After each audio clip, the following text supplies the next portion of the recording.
Hi friends, మరి ఈరోజు టెట్కి సంబంధించి గత ప్రీవియస్ ఇయర్స్లో అడిగిన క్వశ్చన్స్ కోసం ఈరోజు కొంచెం డిస్కస్ చేద్దాం. ప్లీజ్ ఛానల్ ఫాలో అవ్వండి, సబ్స్క్రైబ్ చేసుకోండి, లైక్ చేయండి, షేర్ చేయండి. ఓకే, మొదటి ప్రశ్న ఈరోజు కింది వాటిలో జీవ వైవిధ్యాన్ని తెలిపే పాఠ్యాంశం ఏది అని అడిగాడు. ఆన్సర్ వచ్చి శిలిక సందేశం. ఆన్సర్ వచ్చి శిలిక సందేశం. రెండవ ప్రశ్న కాంతామణి అను పదంలోని సమాసం ఏది అని అడిగాడు. దీనికి సమాధానం ఏమవుతుంది?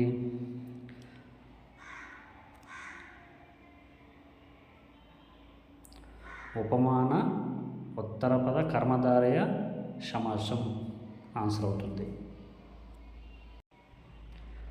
బొమ్మ గుర్రం అను కథను రచించినది ఎవరు?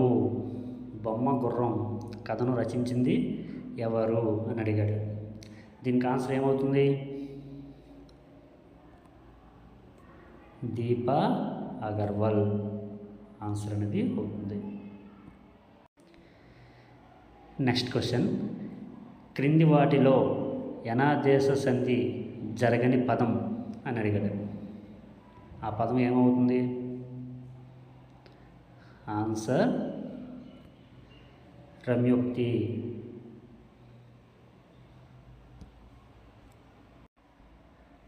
నెక్స్ట్ ప్రశ్న, కోలాటంలో పాటకు అనుగుణంగా నృత్యం చేయడాన్ని ఇలా కూడా అంటారు. ఆన్సర్ కోపు అని కూడా అంటారట. నెక్స్ట్ ప్రశ్న, తృష్ణ పర్యాయపదాలు గుర్తించండి. తృష్ణ పర్యాయపదాలు గుర్తించండి. ఆన్సర్ వాంఛ ఈప్సితం అవుతుంది. అనుకూలంగా లేని పరిస్థితిని గురించి చెప్పేటప్పుడు ఈ జాతీయాన్ని ఉపయోగిస్తారు. ఏంటి జాతీయం? ఆన్సర్ చుక్కెదురు. ఆన్సర్ చుక్కెదురు. క్రింది వాటిలో పురుష సరళ లక్షణాలు లేని పదం. పురుష సరళ అక్షరాలు లేని పదం. ఆన్సర్ వచ్చేసి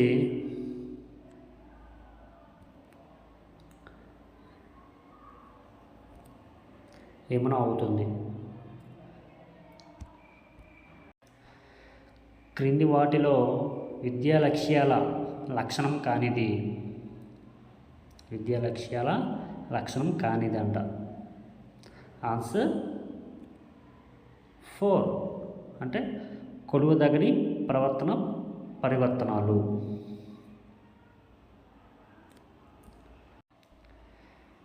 నెక్స్ట్ క్వశ్చన్, వచ్చిన కవితలో ఉండేది.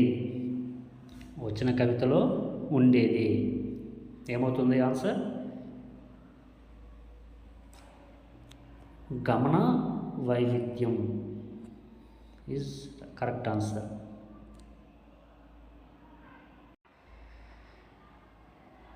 భాష మానవుని ఒక సహజాతం అని చెప్పేవాదం.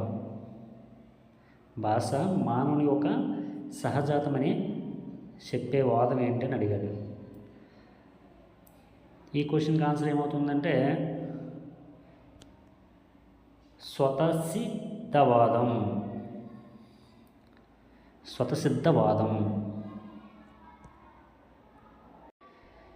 నెక్స్ట్ క్వశ్చన్, ప్రాథమిక స్థాయి వాచకాల భాషలో పాటించదగినవేవి అని అడిగాడు. దీనికి వచ్చే ఆన్సర్ విసంధి రూపాలు అవుతుంది.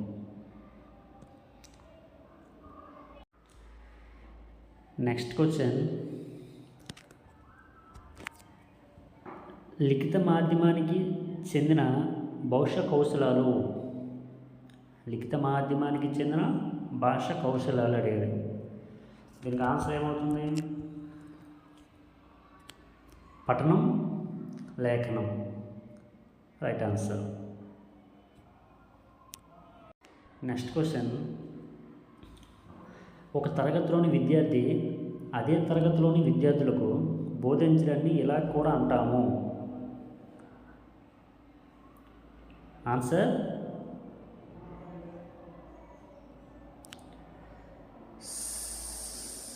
సమవయస్కుల బోధన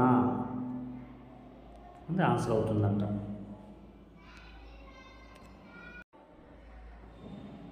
తన బోధన ఎటువంటి ఫలితాలను ఇచ్చిందో దాన్నే మూల్యాంకనం చేసుకోవడానికి ఛాత్రోపాధ్యాయునికి తోడ్పడేది ఏది? ఛాత్రోపాధ్యాయునికి తోడ్పడేది ఏది అని అడిగాడు. దీనికి ఆన్సర్ స్వీయ మూల్యాంకనం అవుతుంది. ఆన్సర్ వచ్చేసి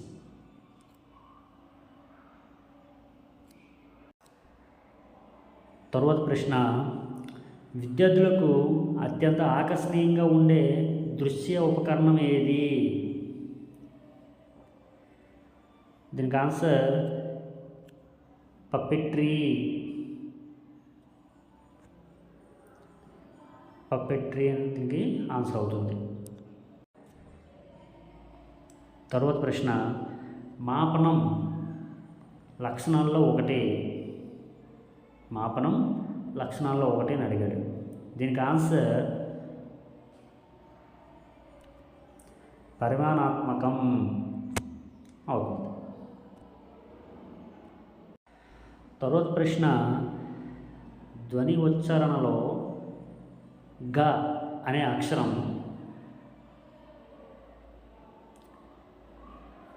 దీనికి ఆన్సర్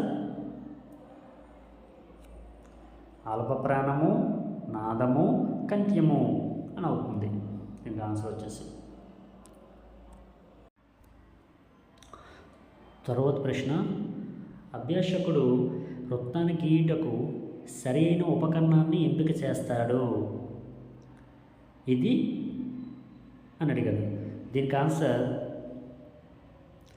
హస్తలాఘవ నైపుణ్యము.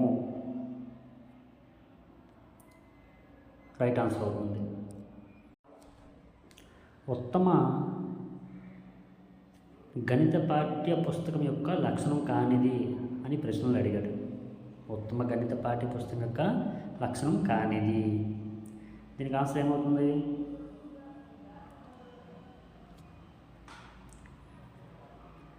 అభ్యాసాల చివర సరికాని జవాబులు కలిగి ఉండాలి అనేది దీనికి కరెక్ట్ ఆన్సర్ అవుతుంది.